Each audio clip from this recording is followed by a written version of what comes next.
The warning signs that a livestock guardian dog will fail almost never look dramatic at first, and that's exactly why so many people miss them.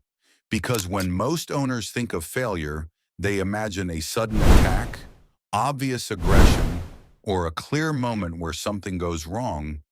But in reality, LGD failure usually begins quietly, months or even years before anything serious happens, through small behavioral shifts that feel harmless, explainable, or temporary. One of the earliest signs is distance, not physical distance alone, but emotional distance. When a dog starts choosing comfort over proximity, sleeping farther away from livestock at night, positioning itself near buildings, people, or shade instead of staying embedded with the animals. And owners interpret this as independence or maturity rather than disengagement. Another early warning sign is selective attention. When the dog responds quickly to people but slowly or not at all to livestock movement or distress sounds, because a true guardian prioritizes livestock above everything else, even when no one is watching. This shift often happens when bonding was rushed or diluted early on, when the dog spent too much time with humans, had too much freedom before responsibility was established, or was treated like a pet that happened to live near animals rather than a working animal whose identity depended on the herd. Many LGDs that eventually fail show signs of frustration or boredom long before any incident occurs. Pacing fences, roaming unnecessarily, chasing livestock playfully, or engaging in rough interactions that are brushed off as puppy behavior. Even though LGDs mature slowly, and those habits don't disappear without correction. The problem is that play and predation share similar motor patterns, and when chasing or roughness is tolerated early, the line between play and harm becomes dangerously thin as the dog grows larger and stronger. Another warning sign people underestimate is guarding the wrong things. When an LGD positions itself between people and livestock, follows humans instead of animals, or shows more concern for territory, vehicles, or buildings than for the herd itself, because a dog that guards people is not guarding livestock, it's guarding its comfort zone. These dogs may still bark at night, still look intimidating, and still appear to be doing their job, which creates a false sense of security. But predators don't respond to noise alone. They respond to presence, consistency, and pressure.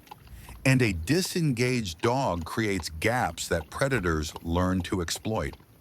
Adolescence is where many failures accelerate because LGDs enter a phase where hormones, strength, and confidence increase faster than judgment.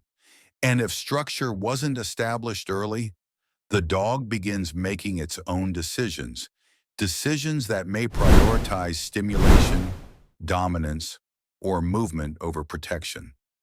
Owners often say the dog changed during this phase, but in most cases the dog didn't change. It simply revealed the identity it had already formed. Another subtle but critical sign is lack of corrective response. When livestock move away from the dog instead of the dog adjusting to the livestock, because a guardian should yield to the herd, not pressure it, and when animals consistently avoid the dog, it indicates a breakdown in trust that often precedes injury. The farms that avoid LGD failure are not luckier or more experienced.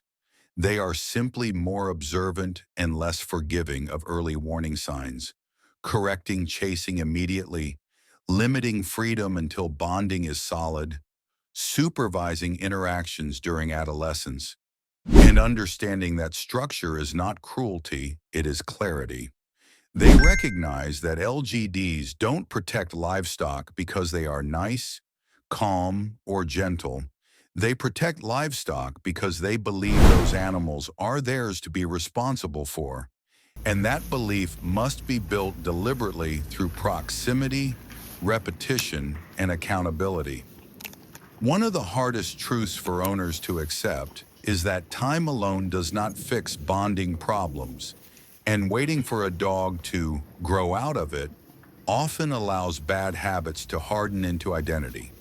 When an LGD eventually fails, injuring or killing livestock, people often describe it as sudden or shocking. But when you look back closely, the signs were there all along.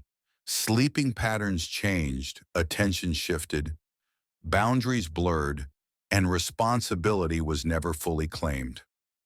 This isn't about blaming dogs or owners. It's about understanding that LGDs operate on identity more than obedience.